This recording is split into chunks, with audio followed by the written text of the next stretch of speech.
We're staying with developments within the ruling party with the emergence of Abdullahi Ganduje as National Chairman of the APC. Joining me now is National Publicity Secretary of the party, Felix Moka. Mr. Moka, thank you for joining us on the program. Let's begin with how the APC arrived at Ganduje's chairmanship. Thank you very much. As you may know, with the resignation of our former national chairman and the former national secretary, the deputy national chairman North, Senator Abu Kyari, took charge as the acting national chairman, while Barrister Festus Fanta took charge as the acting national secretary. Both, rapidly and swiftly, as the Constitution dictated. But yes, as you also know, the next meeting had been pending. We had in fact scheduled it, but had to postpone because of Mr. President's very heavy schedule. So that meeting was convened yesterday, at which NEC, the National Executive Committee of our party, which is the highest decision-making organ of the party outside of the National Convention, met yesterday to consider the question of replacement of both senior officers of our party. And yes, former Governor Ganduje was nominated as chairman, while Senator Ajibola was nominated as national secretary, and both were elected by the NEC of our party. Now, let me just quickly add that under our constitution, the NEC has the authority to act for and on behalf of the National Convention in between conventions, so that certain matters like this question of replacement that cannot wait until the next convention, say in the next 3 years, NEC is fully authorized to exercise the powers of the convention in the meantime. I'm sure you followed the conversation on many media platforms about the expectation that former Governor Ganduje's name would make the ministerial list. But some are now saying this appointment, or call it an election, is compensation for the role he played before and during the presidential election in support of Mr. President. Is that correct? Dr. Ganduje is a citizen of this country. He has been in public service for well over 40 years. He's served at all levels, at the local government, the state, with different agencies, as deputy governor, as governor. He comes with a high load of experience. Mr. President has the prerogative to appoint his ministers. He has made his decisions and is still in that process. The emergence of Dr. Ganduje is based, in my understanding, principally because of his wealth of experience, because at this stage in the life of the party, we need somebody, a mature mind, who has contact with some level of influence, who can, gain the respect and the trust of, leaders of the party, members of the party across the board. So Dr. Ganduje brings, this special set of experience and skills and understanding of the party, for that matter, to the new job that he's been given by the party. Talking about his capacity to succeed where others failed, talk to us about how the general perception of him among many Nigerians will impact on the party's brand identity. Look, anybody in public life has, admirers, and they also have, critics. There's no one in public life who has, only admirers.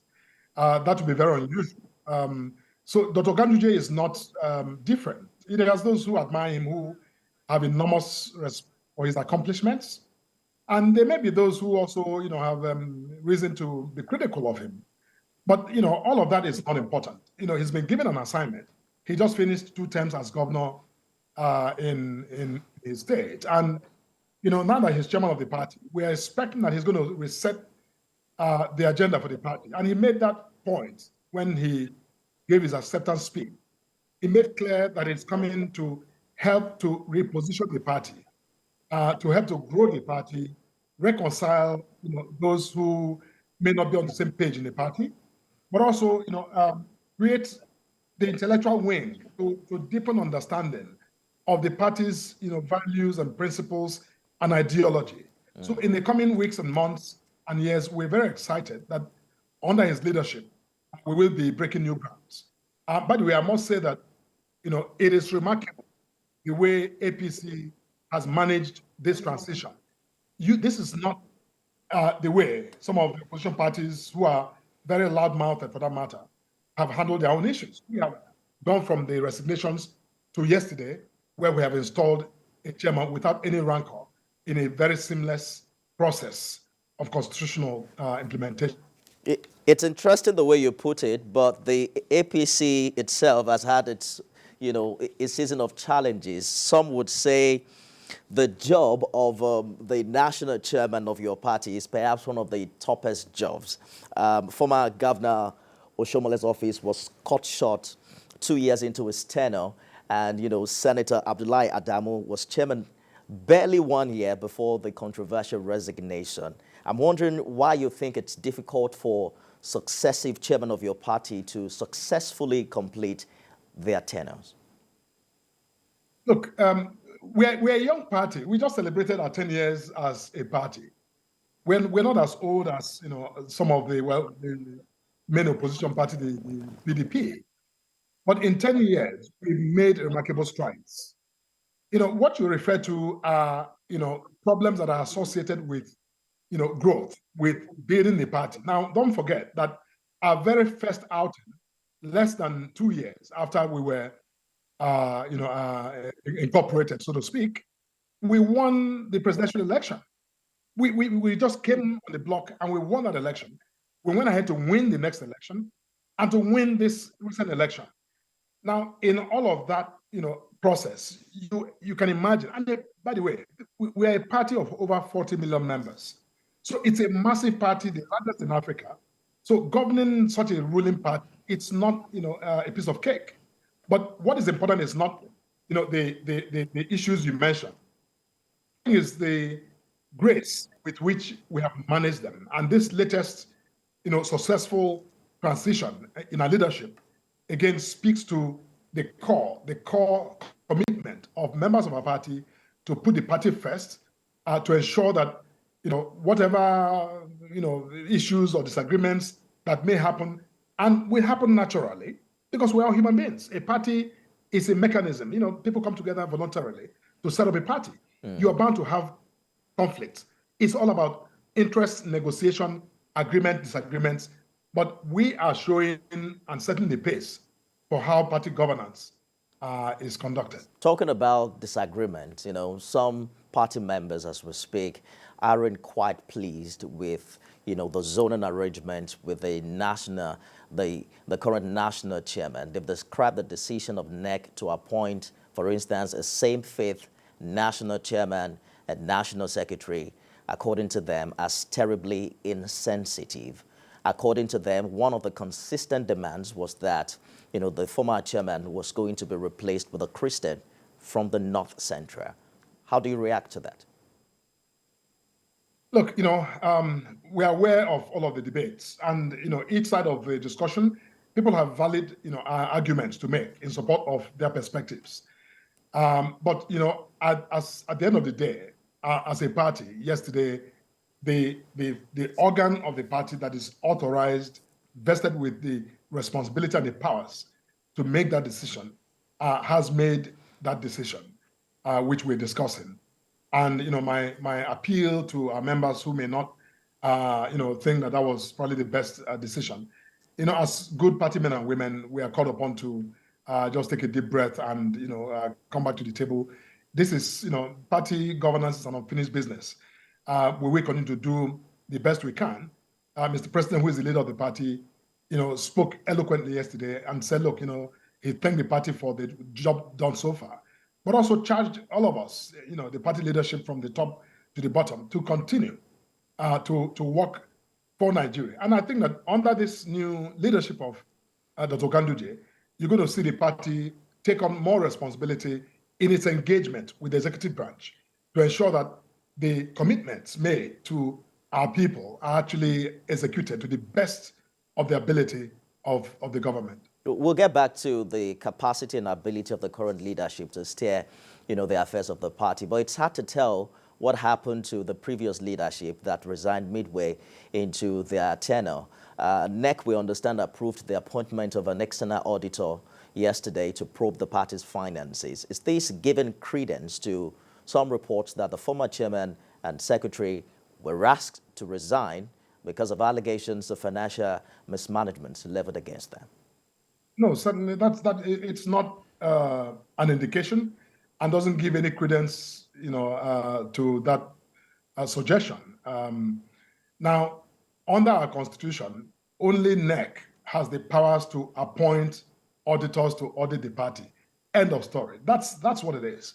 Anyone can pick up the constitution and actually take a look. That's the National Working Committee, of which I'm a member, of which the chairman is leader, does not have the authority to appoint auditors. Because keep in mind, the National Working Committee is almost like the implementing branch, the executive branch of the party that makes the day-to-day decisions and does, expenditures. So as you can imagine, a higher body like the NEC is authorized by the Constitution to appoint auditors. So that's a routine, exercise of the powers of NEC. Because the NWC... Mr. Moka, let me just butt in very quickly. How does the party respond to, the perception out there that these former leaders were actually forced to resign, and perhaps there is something the APC is hiding as to the reason for the abrupt end to their tenure? No.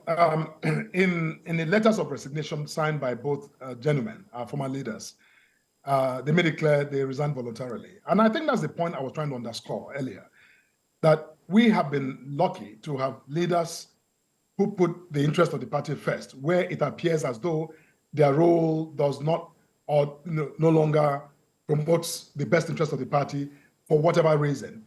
They have showed that example to voluntarily step aside so the party can actually move forward and continue to strive and achieve its objectives. That's my understanding of what happened. So I wouldn't give any credence to any of the rumors or speculations that are out there. So what are the expectations, for the former Kano State governor, who himself has issues back at home, where you consider the division within your party in Kano and how it led to the APC losing the governorship election in that part? What are the, objectives for this new leadership to bring together a party that seems sharply divided? No, as I said earlier, one of the major tasks before this new chairman and the NWC under the leadership of the new chairman is to, make very valiant efforts to reconcile the party, not just in Kano, but, everywhere else where we have, tensions or disagreements or outstanding, challenges. That is the first order of business, is to bring the party together and then to give proper direction to guide the party going forward. Now, again, I will stress that disagreements and conflicts amongst members of the party at whatever level are all natural. They're not new. That is, it's to be expected. A party is out there to contest and elections and to compete for power. And where you compete for power, whether internally or externally, you're bound to generate, tensions. You do primaries, for instance, 3 people or 4 people compete. All 4 of them have expectations, to win. They believe that they have, what it takes to win. But ultimately, one person actually, has to win. So the other 3 or 4 or whatever number they are, must then, I think in line with the party tradition and expectation, begin to then reconcile their own personal ambitions and aspirations to the best interests of the party. That's where often you have all the disagreements, because people are struggling and competing for one thing or the other. It's not as if there's anything intrinsic about the party that is creating any tensions. It's just the normal expression of ambitions and interests and that conflict and how you balance it. But I think that under this new leadership, we expect that you're going to see an uptake in that engagement to bring people All right. the pitch. Indeed, Mr. Morka. Let's just wrap it here. So a couple of governorship elections are scheduled to hold later this year. But in Bayelsa and Kogi, precisely, there are concerns about, the candidates that emerged from your party. Would you say that that's going to be a hard nut to crack? And what are your expectations in that regard? We had our primaries and our candidates for those elections emerged. The party is throwing its weight fully behind our candidates in all of the off-season elections that are upcoming. And we're going to work hard to win those elections. So all of our candidates enjoy the full support of our party across the board. And you're saying that will it be easier to win elections now that fresh from the presidential election and right now, given the outcry against some of the policies of government, Labour just relaxed a 24-hour protest, in reaction to the removal of full subsidy and the unification of interest rates. How difficult do you think this time is for the APC? Well, look, no election is ever easy. The presidential election was conducted under very trying circumstances with, all of the policies of the, central bank, the cash trap, the whole fuel, crisis at the time. But, in spite of all of those challenges, we won that election, free and clear. So we become accustomed now to, dealing with this sort of, challenges. And what you're discussing, the policy of the government, of Mr. President, removing subsidy on fuel, is one that Nigerians are going to celebrate in time. I think that, yes, it's understandable that in the short term, the pains are quite enormous on our people, and they have a right to, express themselves. But I think that ultimately, this government means well and is committed to, taking advantage of the opportunities that the first subsidy removal is brought. Indeed. To re-engineer and reinvent the provision of services, right. And make opportunities for people. It's all eyes on the APC now. Nigerians are counting on your party to fulfill its promises during the election, and we wish you all the best. Felix Morka, as National Publicity Secretary of the APC, thank you for talking to us. Thanks for having me. Earlier today, President Tinubu replaced Dr. Mariam Shetty's name on the ministerial nomination list with that of Dr. Mahmood. Now, Dr. Shetty has reacted to that. According to her, she says, she says, I was just informed now at today's plenary session that President Tinubu has withdrawn my ministerial nomination and replaced with Dr. Mahmood. I'm grateful and thankful for any decision from you, my president. And then she goes on to say, Dr. Maria Meriga was my close friend and classmate since teenage age. We attended Kano Foundation School and later to Bayero University, Kano. We shared Faculty of Medical Sciences and took some courses together. I read physiotherapy while Mahmood read medicine and surgery. Well, that's the update for that. We also shared reaction from Festus Keyamo earlier, who went on to sing praises. He's a miracle working God. He's a miracle working God. He's the Alpha and Omega, and he's a miracle working God. His name was added to the list today. And then Mr. President now has 48 on the number of that ministerial list, the highest since the beginning of the Fourth Republic. And there are lots to talk about as to what the role of these individuals will be in the coming days. But that's our show for today. Watch a repeat at midnight and at 6 a.m. tomorrow. I am Nifemi Oguntoye.